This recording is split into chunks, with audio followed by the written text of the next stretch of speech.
Hello again, Rink Rats. Welcome to Season 9, Episode 26. We're titling this one Visa Issues.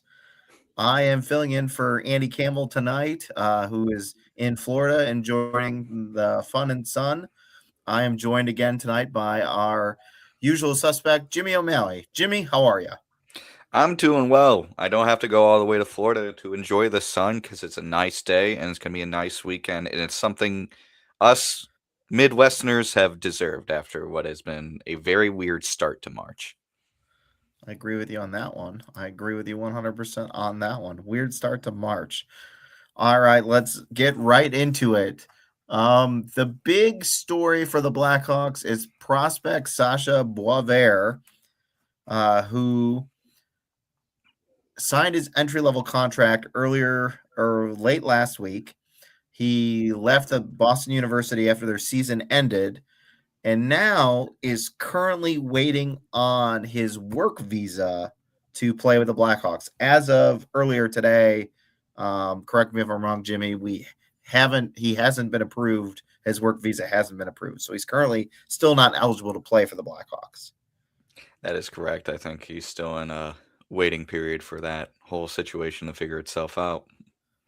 To clarify the situation here, when Boisvert was playing for Boston University, which we'll get into the drama that was there, Boisvert was playing there under a student visa because his primary role at Boston University was a student. He wasn't receiving any NIL money or anything like that.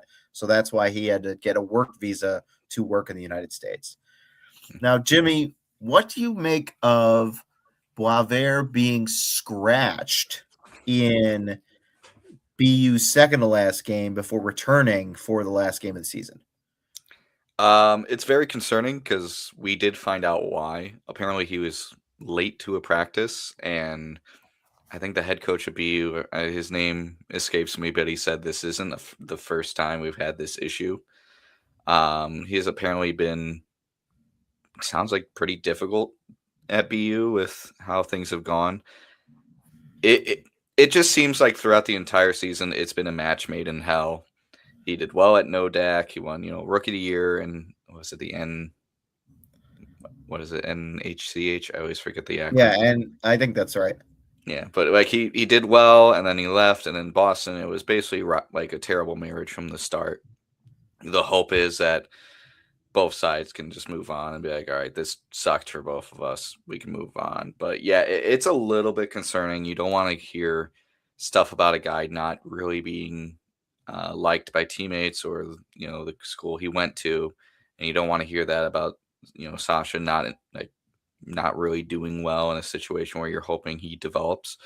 So pretty rocky situation. Honestly, I'm kind of nervous as a Blackhawk fan. There's that feeling of just like, well, if it didn't work out here, what happens if things go wrong in Chicago? And I think to stuff like what happens if he's sent down to Rockford next year and he starts the season there, is there going to be an issue there? Like, is he going to not take that well? Is there going to be issues between organization and player?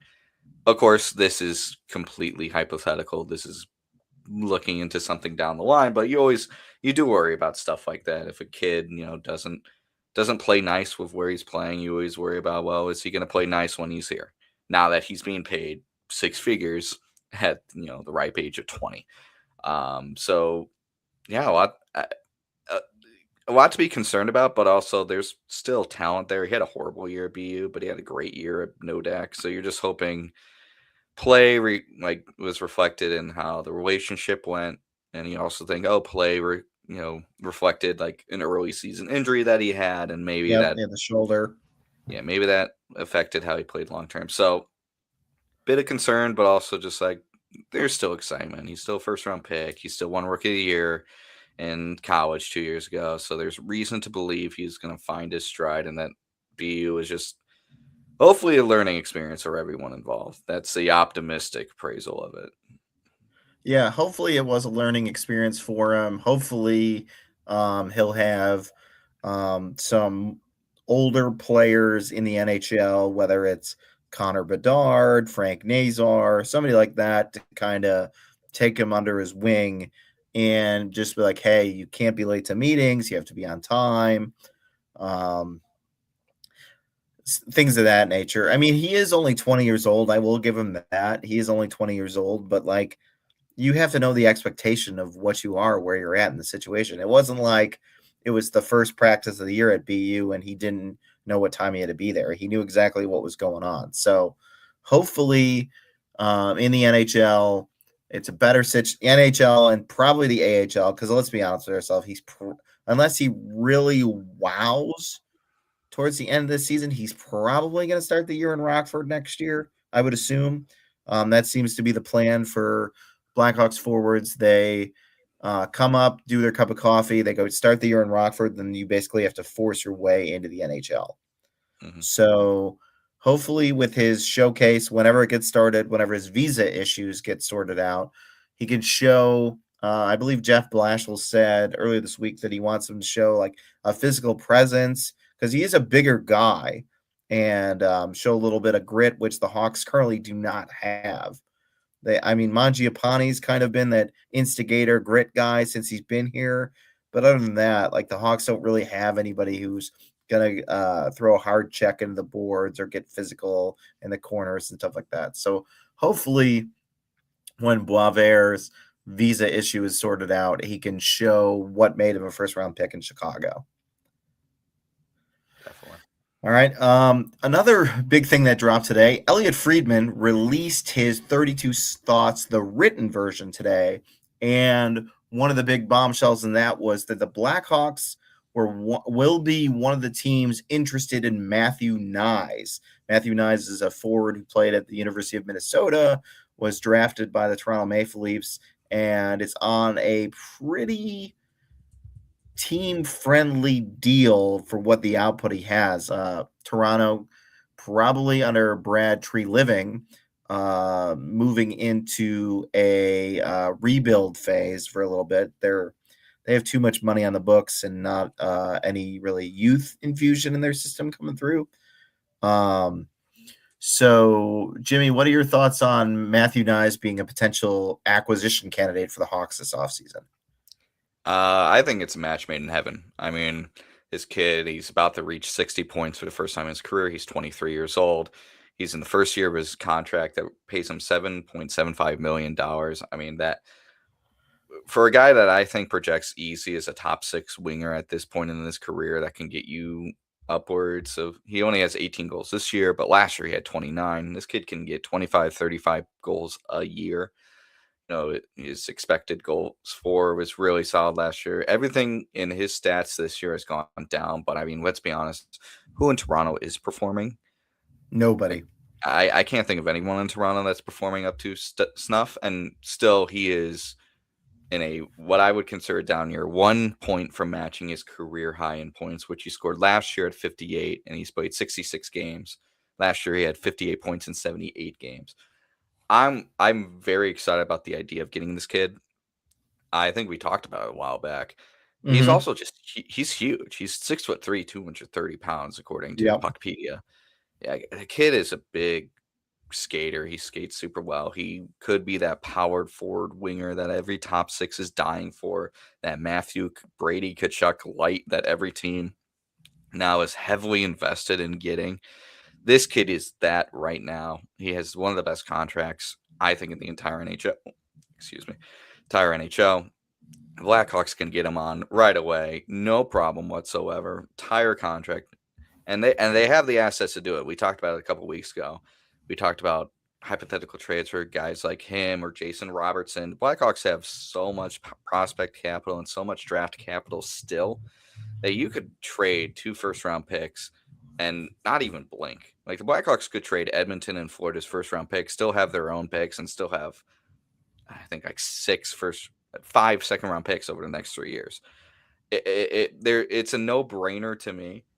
Of course, in Elliott's article that you mentioned, the Blackhawks are one of several teams, so it's probably going to be a bidding war. 100%. Yeah.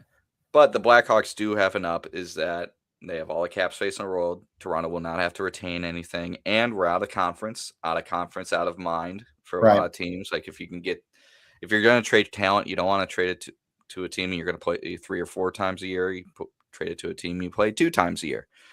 So Chicago has that, and Knies matches up so well with the timeline of the Chicago Blackhawks. He's going to have 6 years of his deal. It's going to run from when he's like 24 to 30. That matches so well of guys like Bedard, like Nazar, Frondel, Roman Kanserov, Brave, as we've talked about, Sasha. Sasha. And I mean, there's so much positivity here that I can only imagine. The only thing I'm telling myself is don't get upset if it doesn't happen. Right. Yeah. It makes perfect sense. I think the Blackhawks, Elliot Freeman has kind of hinted at this team wanting the big fish hunt, weaponize that prospect draft capital, weaponize As they should. Base, like they should. Bedard's going to have a career high in points. Yep. If he played 82 games this season, I think he's on pace he would be on pace for 95, 100 points. Nazar's finding his groove. Levshinov's and I think he's on pace for 64 points, I believe. I thought I read. I think he's currently at 64. Okay. Yeah. No, Nazar. What I'm saying, Nazar. Oh, Nazar, yeah. He's found his groove. Nazar has been my favorite player to watch over the last couple of weeks. I mean, he's an the future's line goal from your guy and everyone's should be guy, Artem Levshinov to Bedard to Nazar was a thing of beauty. Wonderful. And I happen to be there, so it was even sweeter when the building erupted. To get back to Knies, though, Kyle Davidson has targeted Knies before. When Kyle Dubas was the general manager of the Toronto Maple Leafs, Davidson and Dubas were negotiating a deal, if I read this correctly, in which Brandon Hagel would have went to Toronto, as well as Jake McCabe for Peter Mrazek and Matthew Knies coming back. However, then Dubas didn't want to include Knies in the deal, so then, as we know, Davidson pivoted and traded Hagel to Tampa Bay. So Davidson has coveted Knies for a while. And it also fits a need in terms of, I know you said that lines up with their age, but also another scorer. The Hawks are still lacking another proven NHL scorer. I know he scored what you said, 18, 19 goals this year. He scored 29 the year before. So he has the potential to be close to a 30-goal scorer, which the Hawks, I believe, are lacking in their system currently because they need an established prospect or established scorer. And Ben Pope had put it out there earlier this week in an article, or last week in an article, about the Hawks potentially targeting Knies, Robertson, or I can't remember the third name, but he'd thrown out a potential package for Knies as Nestrasil, I believe that's how we say his name. I apologize if I got it. I know I got it wrong last week. Gate made sure to point that out. Nestrasil, a 2028 first round pick or 2027 first round pick, and perhaps another prospect or second round picks. So maybe some prospects picks mixed in there. We'll see. I know Utah is also another team to watch out for in the Matthew Knies hunt. I know they have a bunch of prospects in their system they're stockpiling, so they might be another potential landing spot for Knies. I'm hoping Davidson goes out and gets him because despite what Jimmy's article and Frank Saravalli said, I do not think the Hawks are going to go into next season staying put. I think they have to do something with all the assets they've acquired to help kind of juice the rebuild a little bit. Yeah. And yeah, I agree. And the other guy Ben Pope pointed out was Robert Thomas of Robert Thomas from the Blues. Yep. That would definitely be the hardest person to get. I mean, Robertson's difficult, but he's an RFA. Thompson, that's a tough get. But yeah, I mean, I totally agree. I mean, even though I wrote the article, in the back of my mind, I knew Frank Saravalli is probably just playing it safe. You don't want to. I even said in the article, you don't want to project that a team is going to get a Jason Robertson. You can't really do that. Can't be oh yeah, I'm projecting that this team is going to make an awe-inspiring trade for this 40-goal scorer. Yeah, because that's so it's easy to do that, but you can't realistically do that. Well, because Jim Nill would be like, well, Saravalli projected it, so I'm going to hold the Blackhawks over a barrel. Mm-hmm. And if they don't get Robertson, then Saravalli looks like an idiot. And Saravalli's already got every Tom, Dick, and Harry, for lack of a better term, coming at him on social media about not knowing that the Florida pick was protected. So Frank doesn't want to keep catching strays from everybody with a social media presence on reporting incorrect information. I shouldn't say because he wasn't putting it out there on purpose to being wrong. He was just putting it out there. Okay. In addition to Matthew Knies, we also have a little bit of I want to say a head scratcher for the Hawks. We have Nick Lardis on the fourth line, which kind of a head scratcher in that Nick Lardis scored 71 goals in the OHL last season. He was playing top line minutes in Rockford, scoring goals. When he was recalled the first time, he was put in the top 6 to score goals. Now that Oliver Moore's hurt, he's back in the NHL. Yet he's playing 9 minutes a night with Landon Slaggert and Sam Lafferty on the fourth line. I think it's a puzzling move. Jimmy, what do you think? I really think it is too. In the AHL, when he was there, he was always on that top line. Like he played 15, 18 minutes a night very consistently. He scored at will in what I think is second best professional league in hockey. It doesn't line up to me. And I heard Blashill's explanation. I get the logic, but I don't agree with it. No. This is a goal scorer. He doesn't play a fourth line role. Right. He doesn't play a bottom six role. If the argument is that the Blackhawks have so many top six forward prospects that you have to essentially make Lardis a bottom six forward and force him to learn how to play that role, I think that's backwards logic. I think you can't create a fourth liner like Lardis at that age. Fourth liners usually develop after years of being in the NHL, developing skills and being like, fourth liners are mercenaries. They're guys that have learned throughout their career that they have to do what they have to do to survive. They understand that in 9 minutes, you have to throw the body around. You cannot get scored on. You don't really have an offensive presence, and you can maybe kill penalties, and that is your role. Lardis, I don't see that in him now or in his future. When I look at Lardis, we talk about in the OHL, we talk about the AHL. He's a goal scorer, and goal scorers need minutes. Even if it's just third line minutes, that goes from 9 minutes to at least 12 minutes a night. Like he needs that. He should be on a third line at the very least. I can't get the logic. I don't understand it. Yeah, I agree with you, and it's not like similar to Lucas Reichel. It's not like Lardis has been given several years in the NHL or the AHL, and now they're putting him on the fourth line so he can earn his way up to the top six. This is Nick Lardis's first professional hockey season.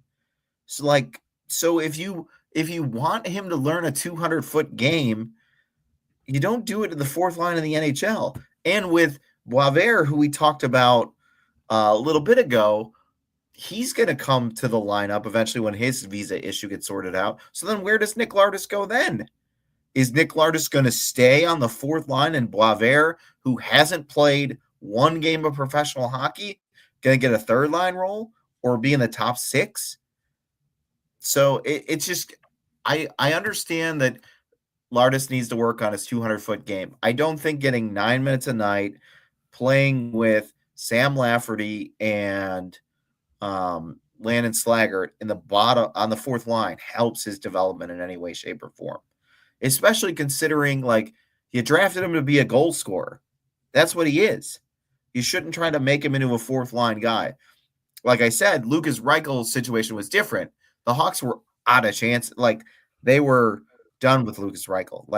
They're like, okay, you're going to be on the fourth line. If you can earn your way up, fine. If not, eventually we're going to get rid of you because, we've given you countless chances in the top six, despite everyone else on social media saying he needs to play in the top six. He did, and it didn't work. So that's why they put him on the fourth line. And I kind of wanted to pivot to that because, Jimmy, I don't know if you saw this, but Lucas Reichel's newest appearance is coming up. He's going to play for the Boston Bruins. And if you saw on social media today, the Boston Bruins put out a video talking about how they're gushing over Lucas Reichel's talent and how he played in the final game for Germany in the Olympics. And he looks so good. He's got all this speed and things of that nature. Jimmy, is the Lucas Reichel experiment going to work in Boston? Well, if it doesn't, Lucas Reichel's North American career is essentially over unless he wants to stay in the AHL. I mean, this is his last chance. He's got a chance to play for a playoff team, well, a team gunning for the playoffs in Boston. Yep. It's his speed will always be an asset. His speed will always give him a contract. But again, it's like we talked about with it's kind of like Colton Dock. Yep. You know, like when you're a one-trick pony in the NHL, people are going to go, "Oh, that's a nice trick. I want to see what you can do." And then after they do the trick 3 or 4 times, you go, "Hey, what are tricks you got?" And they're like, "This is my trick. That's all I got." Colton Dock is like, "I'm big and physical. I throw the body around." Lucas Reichel is, "I'm really fast. I can enter the zone really fast." And then I have no idea what to do with the puck. And he's like, "I don't know what to do here." And yeah, he had a solid, performance of Germany Olympics, but like there's nothing else to really gush about. And I think the funniest part, I watched the video. Don Sweeney talking. I can't remember if it was Don Sweeney or one of his guys was just saying like, "Oh, he played online with Bedard." How many games did you watch? He played maybe a dozen. Bedard's rookie year, maybe. Yeah. Like, what games were you watching? He sure didn't play over the last 2 years on Bedard's left or right. Like he was in the bottom 6. He was with Pat Maroon and Craig Smith. Like this year, he played like 2 games in the NHL. He had like that multi-point game against St. Louis, and that probably raised his price tag to a fourth round pick from Vancouver. But like, he hasn't played with Bedard. Does the Boston front office, the scouts watch? I couldn't help but laugh when I saw the video. Reichel is very talented. He's got talent, he's got speed, and people fall in love with that. But then when you see everything else in the NHL, currently it doesn't work. Now, I know Mark Lazarus, who's not, say what you will about him. He had suggested years ago that if Reichel really wanted to find a role in the NHL, he should try to convert himself into like a Michael Frolik type player, which probably would work and be useful. But Reichel hasn't made that, hasn't adapted to that. So after he left the Hawks, he went to Vancouver because Vancouver was depleted at the forward position, especially centers. And eventually he washed out of the NHL and went down to their AHL affiliate. Boston took a flyer on him for a 6th round pick, and now they're going to see what their shiny new toy can do. And like Jimmy said, it's going to be a one trick over and over again, and eventually they're going to get tired of him, and he's unfortunately going to wash out of the NHL. So we wish Lucas Reichel luck. I hope it pans out in Boston. I wouldn't get my hopes up if I'm a Boston fan. And Boston Andy will probably rub it in his Boston friend's face. I recently read the book Moneyball, and it's a great book, by the way. Absolutely read it. There's a whole section of the author talking about Billy Beane's assessment of prospects, and he talks about how like the old boys club of baseball really cares about this thing called foot speed, when Billy Beane was being scouted. When he was in high school, they did like a 60-yard race from like the foul line to like center field, and he was playing he was training with some of the fastest baseball prospects at the time. Like one of the guys was literally going to play running back for like UCLA. I forget his name. He beat them all, and every scout was like, "Oh my gosh, look how fast this Billy Beane kid is! He has all these like intangibles. Look at his foot speed." Yeah, Billy Beane, 5-tool guy. Yeah, it's 5-tool guy. Lucas Reichel is the foot speed guy. He is the guy that if scouts watch him and like scouts watch him train, they'll be like, "Holy cow, look at these natural things he has." And a GM like Billy Bean would look at that and be like, I don't care. Like, I don't care. It doesn't Right. impress me. Like, what does he do when he's on the field to play? With Right. Lucas Reichel, it's I don't care like how fast he is on the skates. I don't care like how like fancy he is in there, like how quickly he enters the zone. What does he produce? This is as much as we talk about like intangibles and natural gifted stuff. Like Billy Bean, when he would assess prospects, is like, okay, what do you produce? I need production. I need you to do stuff for me. Lucas Reichel is the pinnacle of the guy that like does very sexy things that scouts like, and then doesn't produce. And Boston's about to find that out. They really are. They really are. And for Boston fans getting their hopes up, to quote my grandmother, God love you. All right. Next topic here. We have the Hawks are playing the Minnesota Wild again. Jimmy, is the score going to be 4-3 with the Hawks losing in overtime for the fourth time in a row? I happen to be there earlier this week on St. Patrick's Day, and I told my wife before the game the Hawks have lost to Minnesota 4-3 the last two games.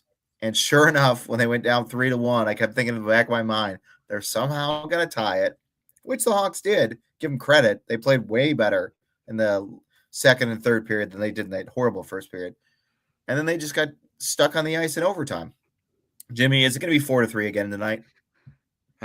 Hope in the Blackhawks' favor. I mean, I had to look it up because it really like intrigued me. How the Blackhawks have been doing against Minnesota Wild recently. Since the 2021-2022 season, they beat them once. The record against them, if I'm looking at this correctly, has been 12 and 5. And 3 of those 5 overtime losses have been this year. Wow. Which is to say, in the last 2 years, they're 1-3-3 against them, as compared to like 9-2 against them the 3 previous years. I guess you could say progress, but like Minnesota's the most frustrating team the Blackhawks have faced in this century. I mean, this decade. Like, my God, it's so exhausting having to play these Minnesota Wild, because this is just what they are. They are just going to not let you stay, not let you take advantage of them, but they're not going to like bury you. It's almost like they want to give you hope. But it's good that the Blackhawks have taken them to overtime 3 times this year. They're a top 5 team in the league. Yep. Like putting up a game not yesterday, sorry. Was it Tuesday? Yeah. Tuesday. I think it was the 17th. It was St. Patrick's Day. St. Patrick's Day. Putting up that kind of performance against a team that has guys like Kirill Kaprizov, Quinn Hughes, Brock Faber, he got traded. And like the rest of that roster, who I really like, that Minnesota roster. It's great. Matt Boldy, my God, I hate freaking Philip Gustafson or Joseph Wallstead. I hate playing Jasper. Isn't it Jasper Wallstead? Jasper Wallstead. Either way, I hate playing either of those goaltenders because they're incredible. I think they're the best 1-2 punch in any goaltending room in the NHL. It's frustrating because it is both a sign that this team can keep up with really good teams, and Minnesota's a really good team, but it's like, can the one goal in overtime go our way? Can we not get hemmed in on our zone? Can we not have, like Eric said, can we not have one really bad goal end our overtime games like it seems like it always does? It's the stupidest shot in overtime that somehow beats this team. It's one of those things that, like, when the Blackhawks become a better team, it will be because they are better in overtime. I think I saw something. They're like 6 in overtime and shootouts. They're like 6-12 this year. If you can get that to 9-9, that's an extra 3 points in the standing. Yep. You just got to do better, and that's just a sign of a developing team. But keyword, they are developing because they're going to overtime against a top 5 team in the NHL every time they face them. They're not getting buried. They're scoring at least 3 goals a game against a really good goalie team and a really good defensive system. I feel like I've gone on a ramble because no, you're good. We have to face the Wild again. I hate facing the Wild, but like, we got 3 points against the Wild. Last time we got 3 points against the Wild in a season was 2018, 2019. No, Yeah. 2019, 2020. That was the last time we got more than 2 points in a single season facing the Minnesota Wild. And the Wild, like the Hawks played really well in that game the other night. They played really well the last three times out against them. Like you said, they just need to be better in overtime because that's the difference between being a playoff team and not being a playoff team. Yeah. The Anaheim Ducks, if you look it up, the Anaheim Ducks have a winning record in overtime games this season. And the Hawks in Anaheim were neck and neck early in the year until Bedard and then Nazar got hurt.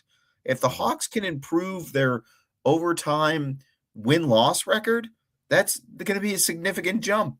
And if I was listening to the Talking Blackhawks, the CHSN Blackhawks podcast with Charlie Roumeliotis and Good Time Patty Boyle, and Charlie was talking about how if the Hawks can get to, let's say, 75, 80 points this season, right? 75, because there's, 16 games left, 15 games left? I think there's 15 games left. So let's say they win half, right? So half those, that's 14 points. They're currently at 64. That put them right around 78, right? They're at 62 points. So okay, they get 7 wins. Let's say they go 7-8-0. Don't get a single overtime point no matter what, or single overtime loss. Yep. That's 14 points. That's 76 points. And that's 76 points finishing the season on a losing record. And that's an improvement. I know you put the tweet out there that the Hawks are improving and people were all upset about, well, they're still in last place. But Charlie pointed out on the CHSN podcast that the Montreal Canadiens did the same thing. The Montreal Canadiens went from whatever it was, 60 to 80 points, and they were still 15th in the conference, still like in the bottom tier, last in their division. And then the next year they jumped up 20 points, which is doable if you improve your overtime record, which they did. And now they're in the playoffs because 100 points is going to get you in the playoffs. So while jumping like 20 points is a big thing, and the Hawks are going to jump up like 15 points this year, they're still going to be in the same spot. You still have to take that next jump to move up like 8 or 9 spots in the standings. So even though people were ridiculing you and you were taking strays and haymakers about the Hawks' improvement because of their point total, it actually matters. It matters in the grand scheme of things, whether, yes, they've improved, but they're still in last place. Jimmy, what do you say? Defend your tweet on that. I replied to one guy and I just said, you can't compare yourself to other teams and say, I'm not improving. The point of improving is looking at yourself and saying, am I improving from last year? Bedard's rookie year, I think they got 52 points? Yep. 52 points. Pretty awful. Last year, 61 points. That's a 9-point increase, but still pretty bad. This year, they're at 62 points. They win 7-8 more games. They're, on the edge of 80. And you look at the standings, and someone tried to point out something about the rest of the division is still improving, or the rest of the division is still good. The entire division? The Blues, who are 3 points ahead of us? Terrible. Nashville? The Jets? Nashville? By the way, the Blackhawks have a better goal differential than the Blues. I mean, half the division is not as good as they were last year, including the President's Cup winner, the Winnipeg Jets. The Blackhawks go on a spree. They'll probably pass up the Blues. They are 3 points behind them right now with a game in hand. I don't care really. And again, I don't care about the Blues. I don't. You know why? Because they're trying to sell off everything. I don't care that they're 3 points above us. This team was a wild card team last year that was 1.6 seconds away from topping the Winnipeg Jets in the playoffs. But lost in Game 7. And then I don't care about the Winnipeg Jets, who have floundered, have an old as hell roster, are selling off parts. Predators, I don't care about the Predators. Oh, wow, they're 7 points in front of us. That means nothing because they're getting worse. They're getting older. The Blackhawks, if you look at the team, you have a new general manager who's probably going to want to build the team in his own image, so he's probably going to sell. You look at the 3 teams ahead of the Blackhawks in the standings. They're all within 7 points. They're all way older, and they're all selling off parts, and they're going to have a fire sale. Blues, Jets, Predators, sure, they're better than the Blackhawks on paper and in the standings, but that doesn't mean the Blackhawks aren't improving. Right. Because if this was last year's Blackhawks, they'd probably be at about 49 points, 50 points, 15 points behind the Blues. And we'd Yep. be talking about like, oh man, what a terrible season they're having in comparison to the rest of the division. Now we're sitting here 3 points out from the Blues, 5 points out of the Jets, 7 points out of the Predators, and we're going, hey, you go on a run and the Predators and Jets and Blues just like fold it in, you could finish 6th in the division. And this whole conversation about finishing last in the division goes in one year, out the other. And let's say they do finish last in the division. Let's say they do. If they finish last in the division and still finish with like 70, 75 points, it's still a 9 to 15 point increase from last year. It's It doesn't still mean they didn't improve. Their it's goal not differential this year is way better. yep. Last year was like minus like 90. Right now it's like minus 39. Yep. Like And that's I still think negative, obviously, but that's still way better. It's not the worst in the division. Blues are worse. It's not worse in the league. Flames and Canucks are significantly worse, and the Blues. I mean, it's man. I didn't expect that tweet to be so so divisive. viral. Yeah, I know. Jimmy, you really ruffled a lot of feathers, but Apparently, but I agree with your logic there. Like they're getting they're not taking they haven't taken the significant jump yet. They're getting incrementally better. And if obviously health is you can never guarantee it, but if Connor Bedard and Frank Nazar stay healthy next year, and possibly you bring in a Matthew Knies, this might be close to a playoff team because you figure 20-point jump. They've got to get to 70 something, almost 80 points. And then if they do that, 20 points is not outside the realm of possibility. Is it going to take a big improvement? Sure. But they're also going to have different players on this team. They're going to have a whole season of Anton Frondell. They're going to have Roman Kantsarov for a whole year. They're probably going to have some other additions to this team in terms of prospects. You're going to have another year of Spencer Knight under your belt. And yes, I know Ken, one of our listeners, had pointed out before that this defense, similar to under Jeremy Colleton, how the defense is kind of, it can be bad at times. But then if you just look at last night's game or Tuesday night's game, the second and third period, when the defense improved, the game tilted in the Hawks' favor. And not Brock favor, the Hawks' favor. And the Hawks defenseman the other night, Alex Vlasic was the elder statesman at 24 years old. I can't remember a time of all the defensemen being under the age of 24 or 26 or whatever it is. They're playing all young defensemen. They're going to grow. They're going to get better. So this team is still improving. And I know we probably should get out of here soon because the Hawks in Minnesota are going to start, or they're just about to start here. So we don't want to keep talking during that game. But yeah, just some improvement coming down the pipe. Jimmy, before we declare victory here in a few minutes, I have a trivia question for you. Oh boy. Hopefully you'll get it. If not, I got a clue that hopefully will help. So Nick Foligno was honored as the former captain of the Blackhawks in Tuesday's Minnesota Wild Chicago Blackhawks game. Former captain, honored video, first honoree of the rebuild era. Nick Foligno was the Blackhawks captain, traded in season, and then returned to play against the Blackhawks in the same season. Before Nick Foligno, who is the last captain the Hawks traded in the season and then came back with his opponent to play the Hawks later that year? You know, it's funny. I actually saw this from Tab Bamford a couple days ago. But here's the thing. You're going to make fun of me because I am a young Blackhawk fan. I don't know how to say his name. He's like Acone? Adrian Aucoin?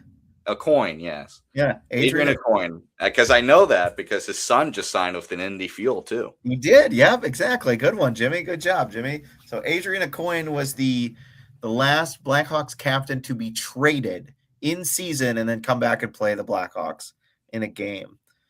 Also, really fast, another Indy Fuel nugget here. Mitchell Weeks is now the franchise leader in wins for the Indy Fuel. I know he had 44 and probably counting, but he is the most wins in Indy Fuel ECHL affiliate history. All right, the last thing before we get out of here, we got to talk about Jack Hughes and the puck discussion. In case you missed it, Jack Hughes came out and said that he thinks the game-winning goal for the USA in the gold medal game against Canada, the puck should be his and not in the Hockey Hall of Fame. Obviously, Philip Pritchard, the cup keeper, said no, it's going in the Hockey Hall of Fame where it belongs. Jimmy, do you think Jack Hughes deserves a puck? He keeps his jersey. He keeps anything that was probably in the locker room afterwards. That's all his. I get what he's saying. He's like, oh, I want to give it to my dad. That's nice. Like, you can't really keep stuff from the rink. It's property of the Olympics. Like, the puck is property of the Olympics. Yeah. If you wanted it, you probably should have grabbed it after you scored, stuck it in your pocket, and like ran outside with it. Yeah. Like, if you wanted to keep that, you probably should have. But a little bit me thinks he might also be trolling because, like, hey, the Hockey Hall of Fame's in Toronto. I'm an American. Like, I'm an American. I want to keep that stuff in America. Why does Canada get to keep the puck I scored against Canada? So I wonder if he's like kind of like joking around with the Canadian audience, just being like, hey, the goal that I scored against your nation is in your nation. You shouldn't have that. The nation that scored it should have it. Maybe he's joking around, but I don't know. I think it's no big deal. I think it's silly to complain about, but I also think it's a little silly to make a big deal of it. It's going to stay in the Hall of Fame. It should. Like, Jack, if you want to give something to your dad, give him your helmet, give him your stick, give him your jersey, give him your jockstrap for all I care. But puck should be in the NHL Hall of Fame. I mean, Hockey Hall of Fame. I agree with you. It should be in the Hockey Hall of Fame. When I went to the Hockey Hall of Fame many years ago, I got to see the golden goal and I got to see all Sidney Crosby stuff there. They have like an international Olympic section of the Hockey Hall of Fame. Of course, the puck that USA scoring, beating Canada should be in the Hockey Hall of Fame. I think, yes, it's cool to give it to your dad, but that should be for something everyone to see because a lot of people, even though they weren't at the game, they weren't part of the team, they shared in that experience. And why would you deprive them of seeing that puck displayed at the Hockey Hall of Fame? That's why they have Stanley Cups. They have 3 of them, one that roves, one that stays at the Hall of Fame, and then one that's a backup. Like, you want people to be able to see those things. So when going to the Hockey Hall of Fame, I absolutely think the puck should still be there. So, Jack, sorry, buddy. I asked Tate McRae to comfort you. I'm sure she'll be willing to. One other thing. I'm Jack Hughes. I scored the game-winning goal. I get the data. Tate McRae, one of the hottest artists in the world. Shut up, Jack. Your life is great enough. Yeah, look at ghosts like your brother Quinn. Really fast before the Hawks are going with 11-7 again tonight. I know the game has already started, so we'll get out of here. The lines are Green, Bedard, Burakovsky, Bertuzzi, Nazar, Tavo, Mangiapane, Donato, Mikheyev, and the Lardis and Slaggert as the bottom 2. And then Grzyk, Levshinov, Vlasic and Rinzel, Kaiser and Crevier, and then Del Mastro as the 7th defenseman with Knight and net. So just a little bit of a change up from the other night. Yeah, Jimmy, do you have any shout outs before we get out of here? Not much in shout outs, just more news updates. The NHL draft lottery has been scheduled for May 5th. Yep, that's breaking news. Frank Saravalli put it out there. Thank you, Frank Saravalli. Other news, I guess we can go to Rockford. Today it was announced Gavin Hayes is basically going to miss the remainder of the regular season, and with how things are going in Rockford, probably the rest of the season. He has an MCL injury that's going to keep him out for 6 to 8 weeks, which really sucks because he was having a great year. After Lardis and Moore left, he really took advantage and took that basically top line role and ran with it, especially with after the new year, and especially after like February. So that sucks. I liked Gavin Hayes. I don't know what his future would have been with how stacked the Blackhawks like prospect pool is. I think at most he would probably top out as a 4th line winger, but it sucks to see a guy finally hit his stride and be like, "Nah, you gotta stop playing. You're injured." So yep. Blackhawks prospects. Jack Pridham and Martin Van Acker going back and forth in the scoring race in the OHL. I believe last I saw, Van Acker had 45 and Pridham had 46 goals. So something like that, yeah. Something to look forward to. Jack Pridham has 6 shorthanded goals. I think that's the most impressive part. Like that kid, like I think he has like 13 power play and like 16 shorthanded goals. It'll be interesting seeing what Jack does after the OHL season is over. Tab Branford, friend of the show, had tweeted out before that, or written in an article, that he still has a standing offer to go play at BU, or he can come sign with the Blackhawks. So we'll see what they do. Also, this is college free agent season, so be on the lookout. I know the Hawks already signed a college free agent for Rockford. He was a member of the University of Alaska who won the United Collegiate Cup, the new tournament for independent schools that was played in St. Louis this year. And just in case you miss it, the World Cup of Hockey, the cities were announced. It's going to be Calgary, Edmonton, and Prague. So going to play overseas over there. And the Hawks are going to play, I believe, 2 games in Dusseldorf, Germany next year. So just instead of 82 games, there'll be 84, and the Hawks will play 2 overseas. So the Hawks will miss out on 2 home games at the United Center. So if you have the means, get your butt over to Dusseldorf and see the Hawks in Germany. Get yourself a big beer stein. Yeah. All right, Jimmy, do you have anything else before we say good evening? Go Hawks. Nothing else right now. Go Hawks. Let's beat the Wild tonight. For the Rink, I'm Sean Fitzgerald. That's Jimmy O'Malley. Hopefully, Andy will be back with us next week and not gallivanting wherever he's at. So have a good night and go Hawks.